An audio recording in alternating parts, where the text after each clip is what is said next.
29 Agustus hari ke-242. Bacaan Daniel pasal 4-6. Iman Daniel di Gua Singa.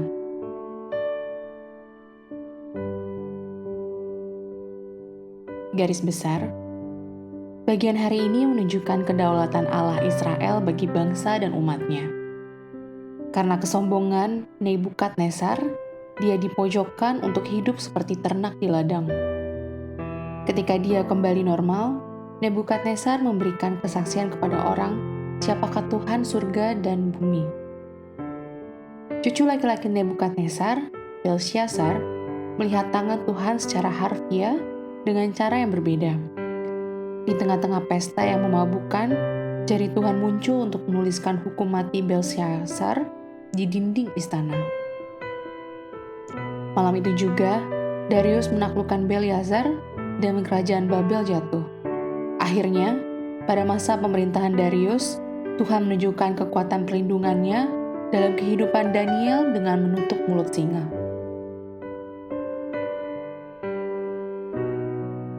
Renungan harian.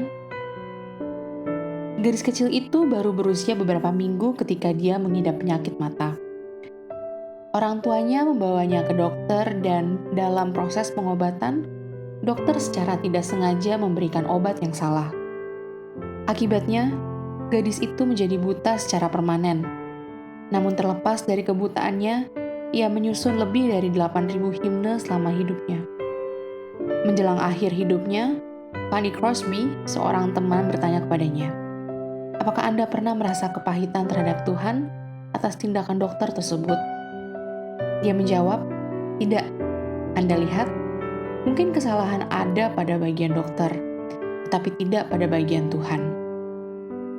Allah Fanny Crosby adalah Allah yang sama dengan Allahnya Daniel, Allah yang mengendalikan segala sesuatu di surga dan di bumi. Apakah Tuhan Daniel adalah Tuhan Anda? Apakah Anda memiliki keyakinan yang sama kepada Tuhan yang berdaulat yang dipercaya oleh Fanny Crosby? Carilah beberapa lagu yang ditulis Fanny Crosby. Salah satunya berjudul Blessed Assurance atau Ku Berbahagia. Lalu dengan penuh doa, bacakan beberapa bait yang ditulis oleh seorang wanita yang imannya kepada Allah tidak tergoyahkan.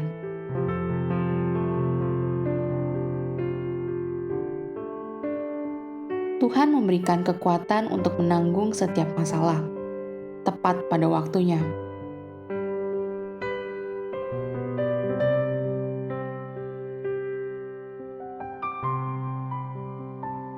Pendalaman. Nama ilmiah Daniel pasal 4 ayat 33. Perilaku yang ditunjukkan Nebukadnezar dalam Daniel pasal 4 ayat 33 saat itu diakui sebagai kondisi medis dan diberi gelar insania zoanthropia atau gangguan jiwa yang langka di mana seseorang bertindak seperti binatang. Bukan cincin materai Daniel pasal 6 ayat 17.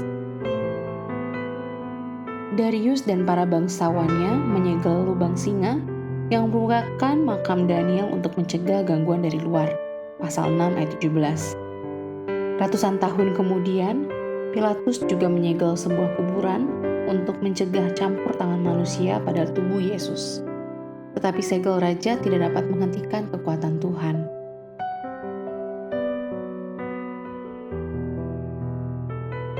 Amin. Tuhan Yesus memberkati.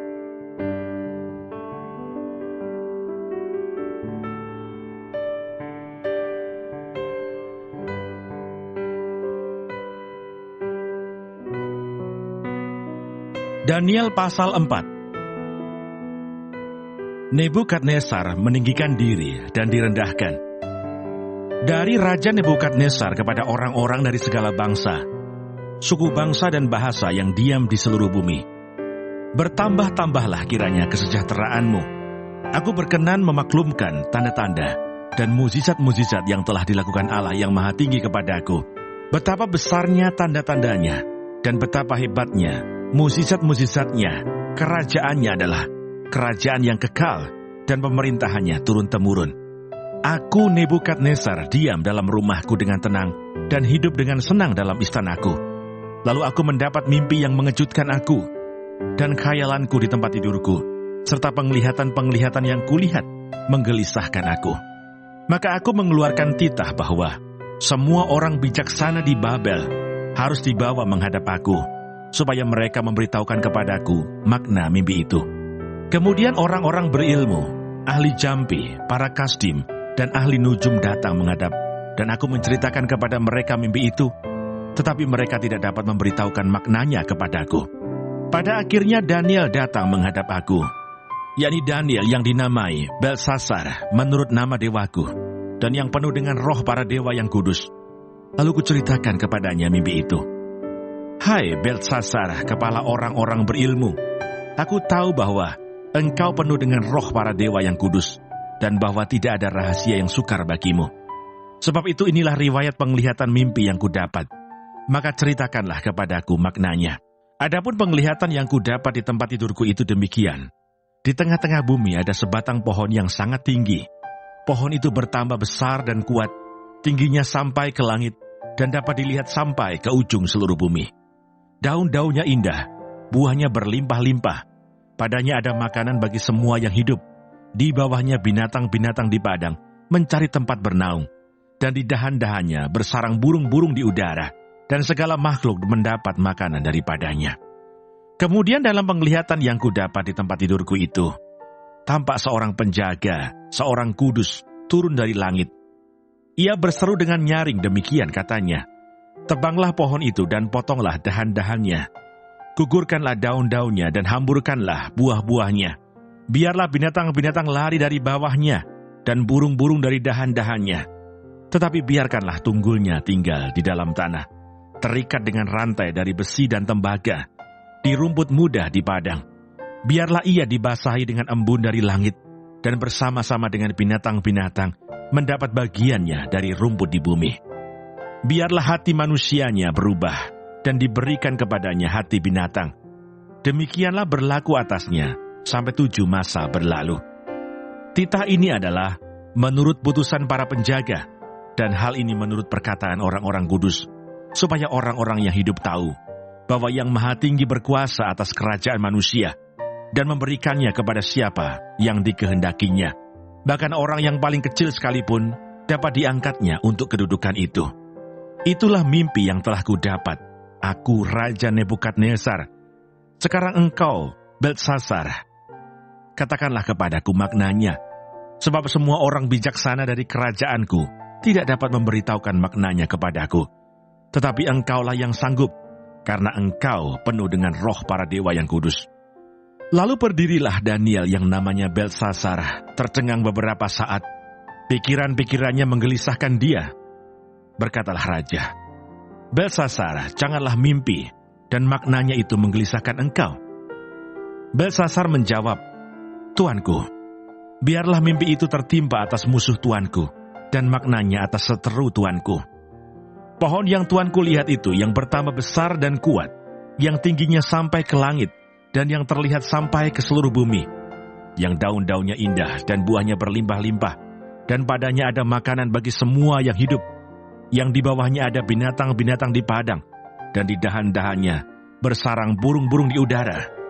Tuankulah itu, ia raja, tuanku yang telah bertambah besar dan kuat, yang kebesarannya bertambah sampai ke langit, dan yang kekuasaannya sampai ke ujung bumi.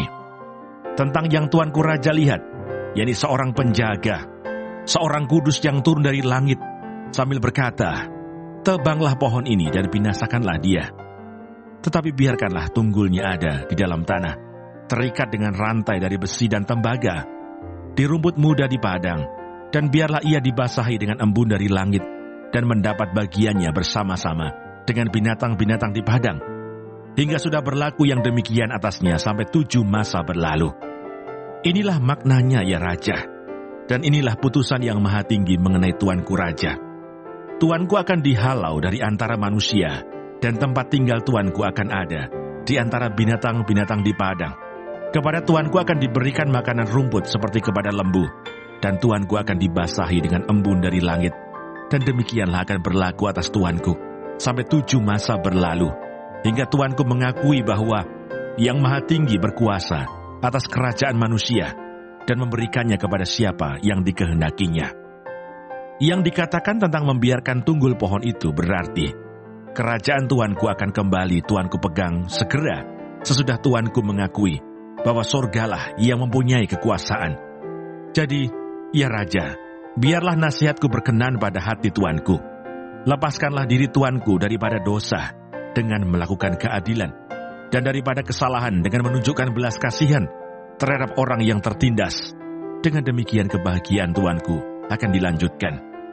Semuanya itu terjadi atas Raja Nebukadnezar, sebab setelah lewat 12 bulan, ketika ia sedang berjalan-jalan di atas istana raja di Babel, berkatalah Raja, "Bukankah itu Babel yang besar itu, yang dengan kekuatan kuasaku dan untuk kemuliaan kebesaranku, telah kubangun menjadi kota kerajaan?" Raja belum habis bicara, ketika suatu suara terdengar dari langit.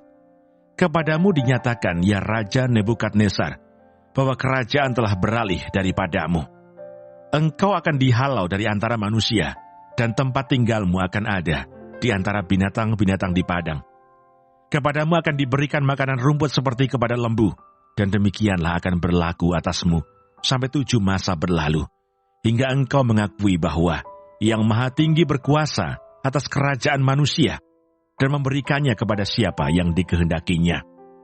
Pada saat itu juga terlaksanalah perkataan itu atas Nebukadnezar, dan ia dihalau dari antara manusia, dan makan rumput seperti lembu, dan tubuhnya basah oleh embun dari langit, sampai rambutnya menjadi panjang seperti bulu burung Raja Wali, dan kukunya seperti kuku burung.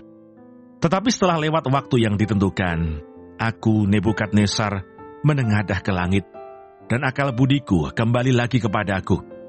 Lalu aku memuji Yang Maha Tinggi, dan membesarkan dan memuliakan yang hidup kekal itu, karena kekuasaannya ialah kekuasaan yang kekal, dan kerajaannya turun-temurun. Semua penduduk bumi dianggap remeh. Ia berbuat menurut kehendaknya terhadap bala tentara langit dan penduduk bumi, dan tidak ada seorang pun yang dapat menolak tangannya dengan berkata kepadanya, "Apa yang kau buat?" Pada waktu akal budiku kembali kepadaku, kembalilah juga kepadaku kebesaran dan kemuliaanku untuk kemasyhuran kerajaanku. Para menteriku dan para pembesarku menjemput aku lagi. Aku dikembalikan kepada kerajaanku. Bahkan kemuliaan yang lebih besar dari dahulu diberikan kepadaku. Jadi sekarang aku, Nebukadnezar, memuji, meninggikan, dan memuliakan Raja Surga, yang segala perbuatannya adalah benar, dan jalan-jalannya adalah adil, dan yang sanggup merendahkan mereka yang berlaku congkak. Daniel pasal 5. Tulisan di dinding. Raja Belsyazar mengadakan perjamuan yang besar untuk para pembesarnya, 1.000 orang jumlahnya, dan di hadapan 1.000 orang itu ia minum-minum anggur. Dalam kemabukan anggur, Belsyazar menitahkan orang membawa perkakas dari emas dan perak yang telah diambil oleh Nebukadnezar ayahnya dari dalam bait suci di Yerusalem, supaya raja dan para pembesarnya, para istri dan para gundik mereka minum dari perkakas itu. Kemudian dibawalah perkakas dari emas dan perak itu, yang diambil dari dalam bait suci rumah Allah di Yerusalem. Lalu raja dan para pembesarnya, para istri dan para gundik mereka minum dari perkakas itu. Mereka minum anggur dan memuji-muji dewa-dewa dari emas dan perak, tembaga, besi, kayu, dan batu. Pada waktu itu juga tampaklah jari-jari tangan manusia menulis pada kapur dinding istana raja di depan kaki Dian, dan raja melihat punggung tangan yang sedang menulis itu. Lalu raja menjadi pucat, dan pikiran-pikirannya menggelisahkan dia. Sendi-sendi pangkal pahanya menjadi lemas, dan lututnya berantukan. Kemudian berserulah raja dengan keras, supaya para ahli jambi, para kasdim, dan para ahli nujum dibawa menghadap. Berkatalah raja kepada para orang bijaksana di Babel itu, "Setiap orang yang dapat membaca tulisan ini dan dapat memberitahukan maknanya kepadaku, kepadanya akan dikenakan pakaian dari kain ungu, dan lehernya akan dikalungkan rantai emas, dan di dalam kerajaanku ia akan mempunyai kekuasaan sebagai orang ketiga, Tetapi semua orang bijaksana dari raja yang telah datang menghadap tidak sanggup membaca tulisan itu dan tidak sanggup memberitahukan maknanya kepada raja. Sesudah itu sangatlah cemas hati Raja Belsasar, dan ia menjadi pucat, juga para pembesarnya terperanjat. Karena perkataan raja dan para pembesarnya itu, masuklah permaisuri ke dalam ruang perjamuan, berkatalah ia, "Ya raja, kekallah hidup tuanku. Janganlah pikiran-pikiran tuanku menggelisahkan tuanku, dan janganlah menjadi pucat. Sebab dalam kerajaan tuanku, ada seorang yang penuh dengan roh para dewa yang kudus.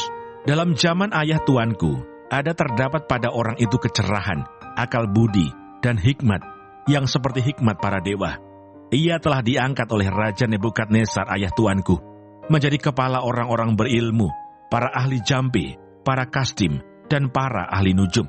Karena pada orang itu terdapat roh yang luar biasa, dan pengetahuan dan akal budi, sehingga dapat menerangkan mimpi, menyingkapkan hal-hal yang tersembunyi, dan menguraikan kekusutan, yakni pada Daniel, yang dinamai Belsasar oleh raja. Baiklah, sekarang Daniel dipanggil dan ia akan memberitahukan maknanya. Lalu dibawalah Daniel menghadap raja. Bertanyalah raja kepada Daniel, "Engkaukah Daniel itu, salah seorang buangan yang telah diangkut oleh raja ayahku dari tanah Yehuda? Telah kudengar tentang engkau, bahwa engkau penuh dengan roh para dewa, dan bahwa padamu terdapat kecerahan, akal budi, dan hikmat yang luar biasa. Kepadaku telah dibawa orang-orang bijaksana, para ahli jampi, supaya mereka membaca tulisan ini dan memberitahukan maknanya kepadaku. Tetapi mereka tidak sanggup mengatakan makna perkataan itu. Tetapi telah kudengar tentang engkau, bahwa engkau dapat memberikan makna dan dapat menguraikan kekusutan. Oleh sebab itu, jika engkau dapat membaca tulisan itu dan dapat memberitahukan maknanya kepadaku, maka kepadamu akan dikenakan pakaian dari kain ungu, dan pada lehermu akan dikalungkan rantai emas, dan dalam kerajaan ini engkau akan mempunyai kekuasaan sebagai orang ketiga." Kemudian Daniel menjawab raja, "Tahanlah hadiah tuanku, berikanlah pemberian tuanku kepada orang lain. Namun demikian, aku akan membaca tulisan itu bagi raja dan memberitahukan maknanya kepada tuanku. Ya tuanku raja, Allah yang maha tinggi, telah memberikan kekuasaan sebagai raja, kebesaran, kemuliaan, dan keluhuran kepada Nebukadnezar ayah tuanku. Dan oleh karena kebesaran yang telah diberikannya kepadanya itu, maka takut dan gentarlah terhadap dia orang-orang dari segala bangsa, suku bangsa dan bahasa. Dibunuhnya siapa yang dikehendakinya, dan dibiarkannya hidup siapa yang dikehendakinya. Ditinggikannya siapa yang dikehendakinya, dan direndahkannya siapa yang dikehendakinya. Tetapi ketika ia menjadi tinggi hati dan keras kepala, sehingga berlaku terlalu angkuh, maka ia dijatuhkan dari tahta kerajaannya, dan kemuliaannya diambil daripadanya.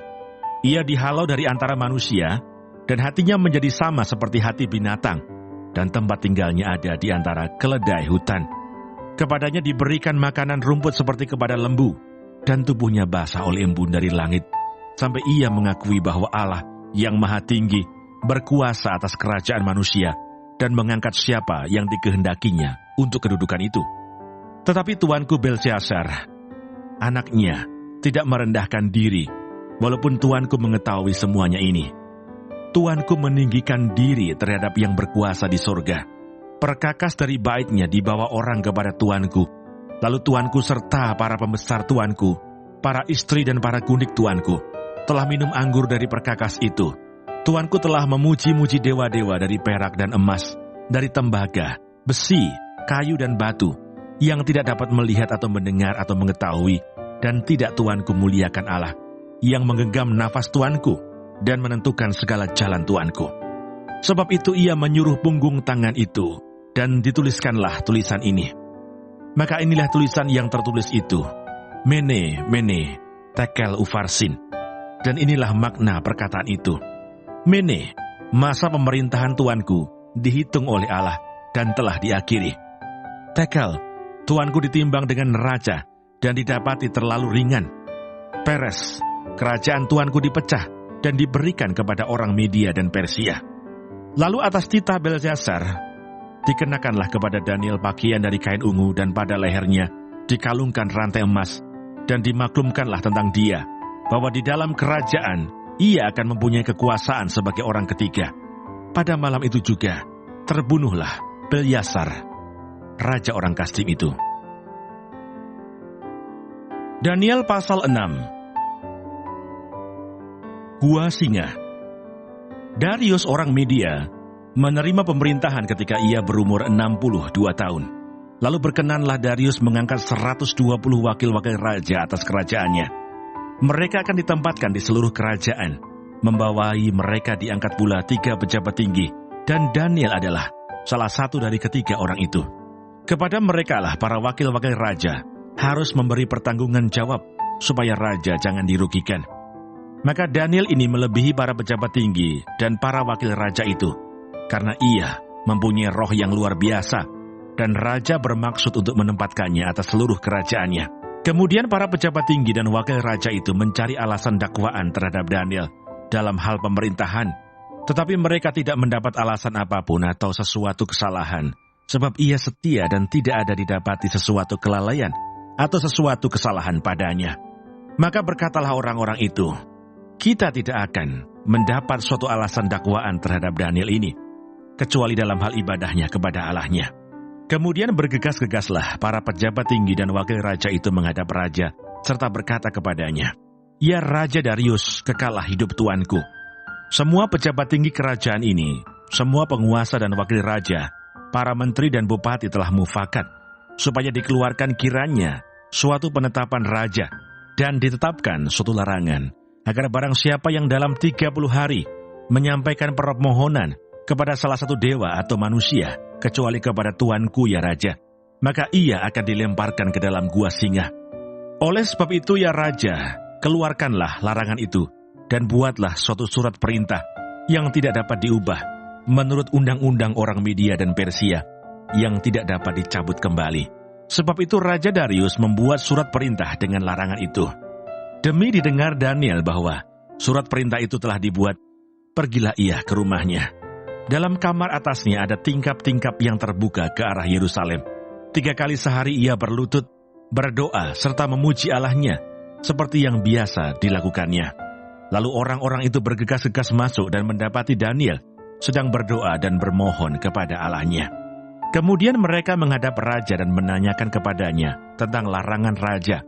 Bukankah tuanku mengeluarkan suatu larangan, supaya setiap orang yang dalam 30 hari menyampaikan permohonan kepada salah satu dewa atau manusia, kecuali kepada tuanku, ya Raja, akan dilemparkan ke dalam gua singa? Jawab raja, perkara ini telah pasti menurut undang-undang orang Media dan Persia, yang tidak dapat dicabut kembali. Lalu kata mereka kepada raja, Daniel, salah seorang buangan dari Yehuda, tidak mengindahkan tuanku ya Raja, dan tidak mengindahkan larangan yang tuanku keluarkan. Tetapi 3 kali sehari ia mengucapkan doanya. Setelah raja mendengar hal itu, maka sangat sedihlah ia, dan ia mencari jalan untuk melepaskan Daniel.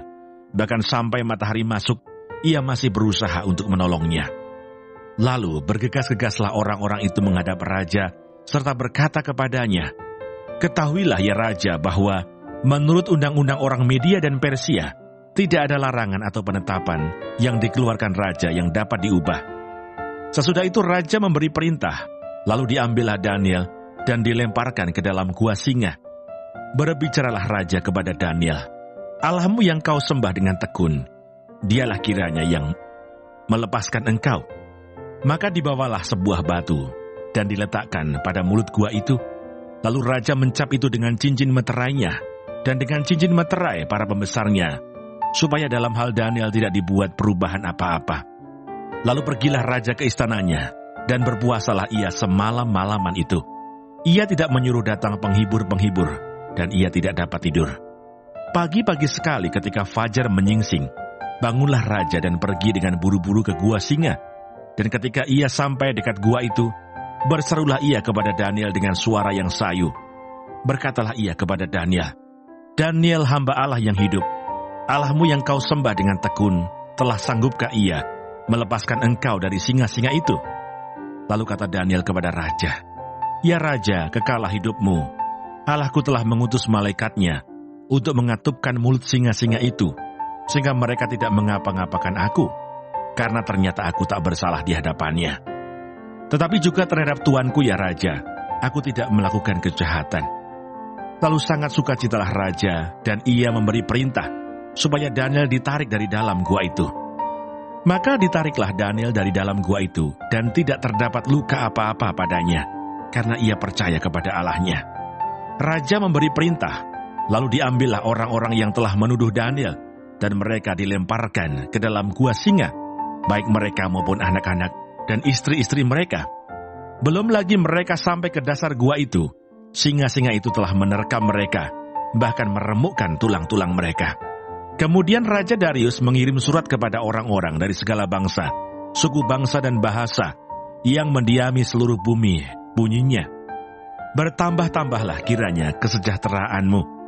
Bersama ini kuberikan perintah, bahwa di seluruh kerajaan yang kukuasai orang harus takut dan gentar kepada Allahnya Daniel, sebab dialah Allah yang hidup, yang kekal untuk selama-lamanya. Pemerintahannya tidak akan binasa, dan kekuasaannya tidak akan berakhir. Dia melepaskan dan menolong, dan mengadakan tanda dan mukjizat di langit dan di bumi. Dia yang telah melepaskan Daniel dari cengkeraman singa-singa. Dan Daniel ini mempunyai kedudukan tinggi pada zaman pemerintahan Darius, dan pada zaman pemerintahan Kores, orang Persia itu."